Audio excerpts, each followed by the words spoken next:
시편 19편 7절에서 14절까지입니다. 여호와의 율법은 완전하여 영혼을 소송케 하고 여호와의 증거는 확실하여 우둔한 자로 지혜롭게 하며 여호와의 교훈은 정직하여 마음을 기쁘게 하고 여호와의 계명은 순결하여 눈을 밝게 하도다. 여호와를 경외하는 도는 정결하여 영혼까지 이루고 여호와의 규례는 확실하여 다 의로우니 금 곧 많은 정금보다 더 사모할 것이며 꿀과 송이꿀보다 더 달도다. 또 주의 종이 이로 경계를 받고 이를 지킴으로 상이 크니이다. 자기 허물을 능히 깨달을 자 누구리요. 나를 숨은 허물에서 벗어나게 하소서. 또 주의 종으로 고범죄를 짓지 말게 하사 그 죄가 나를 주장치 못하게 하소서. 그리하시면 내가 정직하여 큰 죄가에서 벗어나겠나이다. 나의 반석이시요 나의 구속자이신 여호와여, 내 입의 말과 마음의 묵상이 주의 앞에 연락되기를 원하나이다. 아멘. 이 시간 기쁘게 받으시다, 이러한 제목을 함께 말씀 나누겠습니다. 시편 기자 다윗은 오늘 본문을 통해 하나님의 말씀이 어떤 특징을 갖고 있고 그리고 하나님의 말씀을 어떻게 부르고 있는지 우리에게 잘 설명하고 있습니다. 하나님의 말씀을 이렇게 표현하고 있습니다. 여호와의 율법, 여호와의 증거, 여호와의 교훈, 여호와의 계명, 여호와를 경외하는 도, 여호와의 규례, 이렇게 각각 다르게 표현을 하고 있습니다. 그리고 이 말씀이 다윗에게만 그렇게 느껴지는 것이 아니라 이 말씀을 함께 나누는 모든 이들이 하나님의 말씀이 어떤 능력을 갖고 있는지를 잘 깨닫는 귀한 은혜의 시간이 되기를 소망합니다.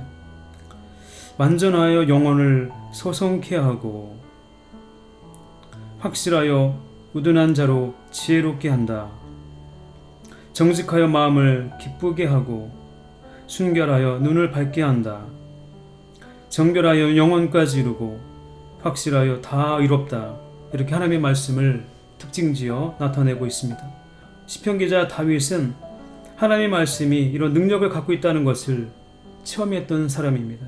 그러니까 자신 있게 담대하게 잘 설명하고 있는 겁니다. 또 주의 종이 이로 경계를 받고 이를 지킴으로 상이 크니이다. 다윗은 이 말씀을 지키고자 했습니다. 경계를 삼고 하나님의 말씀을 지키고자 했습니다. 그때마다 상이 있었다는 것을 증거하고 있음을 볼 수 있습니다. 오늘 제목이 기쁘게 받으시다는 제목입니다. 오늘 본문의 마지막 부분에 있는 마지막 절에 있는 나의 반석이시요 나의 구속자이신 여호와여, 내 입의 말과 마음의 묵상이 주의 앞에 연락되기를 원하나이다. 이 연락이 바로 기쁘게 받으시다라는 뜻입니다. 다윗은 자신의 삶 자체가 하나님께 온전히 드려지기를 원했습니다. 나의 반석이시요 나의 구속자이신 여호와여, 내 입의 말과 마음의 묵상이 주의 앞에 연락되기를 원합니다. 이렇게 고백하고 있습니다. 예배만이 아니라 자신의 삶이 하나님께 드려지기를 원한다는 것을 알 수 있습니다. 우리가 이렇게 살면 참 좋을 것 같아요. 삶이 예배요, 예배가 삶이 되는, 우리가 이렇게 만약에 살아간다면 정말 그것은 큰 축복일 겁니다.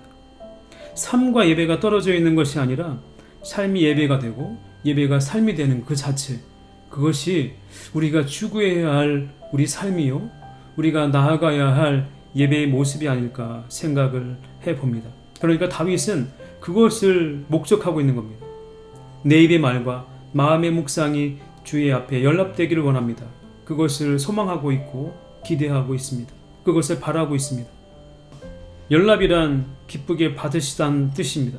그리고 연락이란 단어가 기록된 말씀들이 여러 곳에 있지만 특별히 레위기 1장 3절에 보면 그 예물이 소의 번제이면 흠없는 수컷으로 회막문에서 여호와 앞에 연락하시도록 드릴지니라, 이렇게 기록이 되어 있습니다.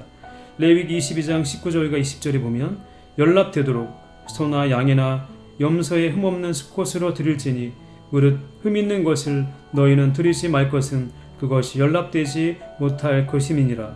그리고 창세기 4장 4절과 5절에 보면 이렇게 기록합니다. 아벨은 자기도 양의 첫 새끼와 그 기름으로 드렸더니 여호와께서 아벨과 그 제물은 연락하셨으나 가인과 그 제물은 연락하지 아니하신지라. 이렇게 기록을 합니다. 연락이라는 건 기쁘게 받으시다라는 뜻도 있지만 주목하다라는 뜻도 있습니다. 그러니까 왜 아벨과 가인이 동시에 하나님께 제사를 드렸는데, 예배를 드렸는데 왜 아벨의 제사는 연락하셨고 왜 가인의 제물은 연락하지 않으셨을까? 이것이 사실은 우리에게 주는 커다란 궁금증의 하나일 겁니다. 그 원인은 무엇이었을까? 그런데 주목하다라는 뜻을 생각해 보면 알 수 있을 것 같습니다. 그 삶을 하나님은 주목하신 겁니다.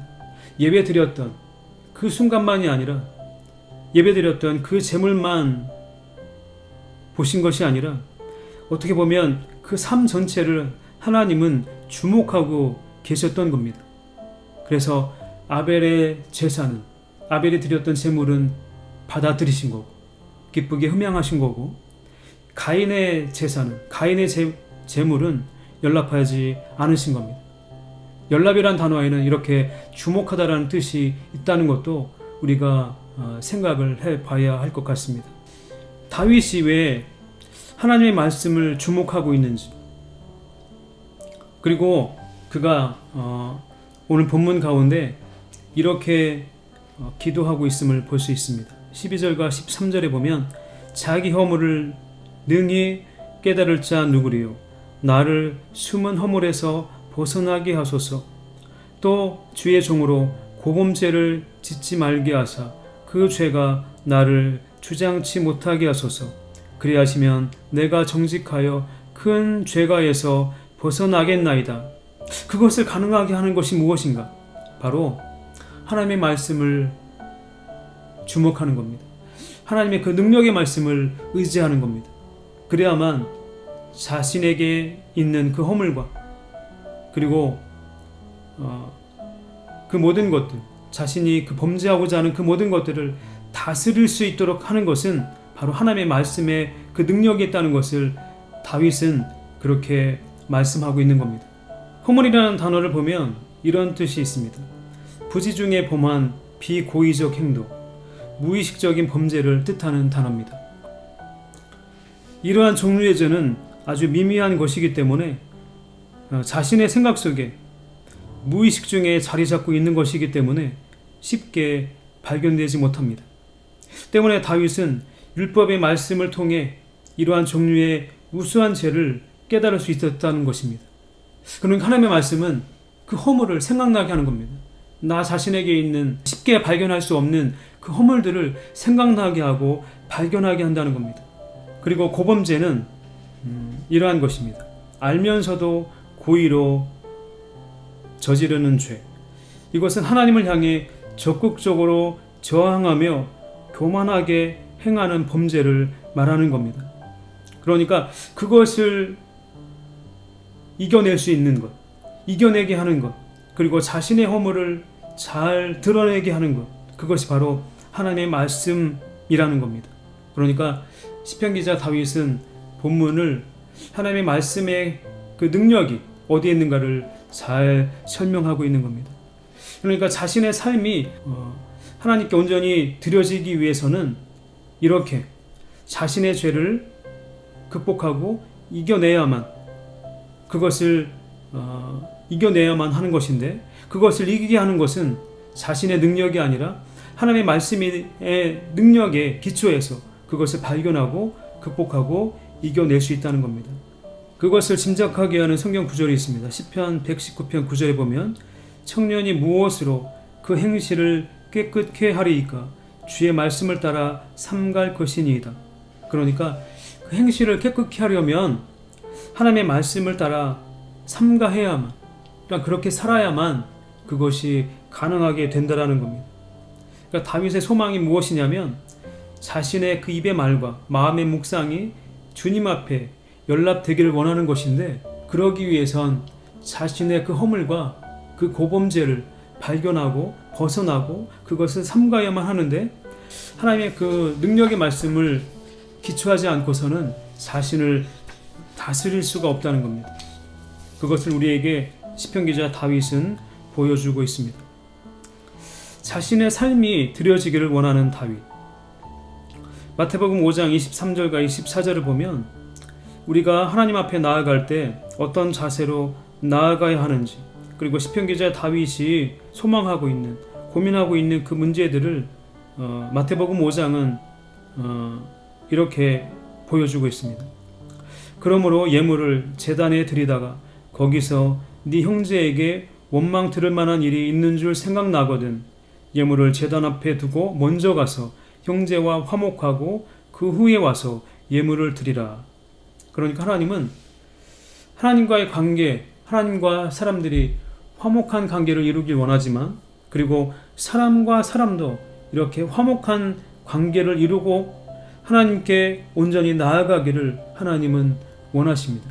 그러니까 자신의 마음이 틀어지고 자신의 마음이 불편한 가운데 누군가와 반목한 가운데 하나님께 나아가기를 원하는 것이 아니라 실제 자신의 삶이 바람직하게 되고, 그리고 사람들과 화목하게 되고, 그리고 기쁜 마음으로 하나님께 나아가기를 하나님은 원하신다는 사실을 알 수가 있는 구절입니다.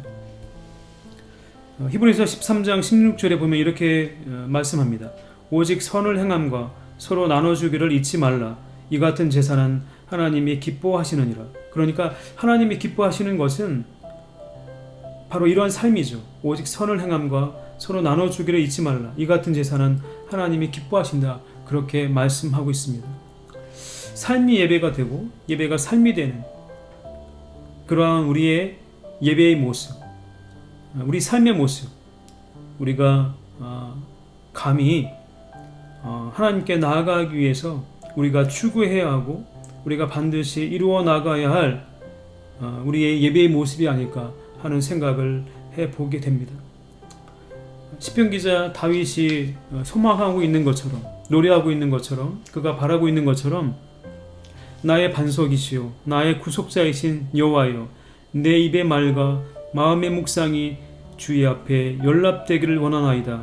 이와 같은 말씀처럼 우리 입의 말과 우리 마음의 묵상이 날마다 주님 앞에 연락되기를 원하며 소망하며 살아가시는 우리 귀한 성도들의 삶이 되어주시기를 축복합니다. 이것이 하나님께서 원하시는 우리 삶의 모습이 아닐까, 그리고 또 우리가 추구해야 하며 나아가야 할 우리 예배의 모습이 아닐까 하는 생각을 해보게 됩니다. 하나님의 말씀엔 능력이 있습니다. 우리 허물을 발견하고 우리 고범죄를 짓지 않게 하는, 그리고 그 허물에서 벗어나게 하는 능력이 있습니다. 그리고 이렇게 기도하며 하나님의 말씀을 의지하여 우리가 하나님께 나아갈 때 우리가 어떻게 나아갈지, 그리고 하나님께서 귀하게 여기시는 우리 삶의 모습 또한 어떻게 살아가는 것이 중요한 것인지 하나님의 말씀에 기초하여 하나님께서 원하시는 삶을 살아나가는 저와 여러분들이 다 되시기를 축복합니다. 오직 선을 행함과 서로 나눠주기를 잊지 말라. 이 같은 제사는 하나님이 기뻐하시느니라. 이렇게 말씀하고 있습니다. 그러므로 예물을 제단에 드리다가 거기서 네 형제에게 원망 들을 만한 일이 있는 줄 생각나거든 예물을 제단 앞에 두고 먼저 가서 형제와 화목하고 그 후에 와서 예물을 드리라. 이렇게 기록되어 있는 것처럼 우리가 어떻게 하나님께 나아갈까를 늘 생각하시는 여러분들이 삶이 되어주시기를 축복합니다. 기도하겠습니다. 거룩하신 아버지 하나님, 은혜와 사랑을 감사드립니다.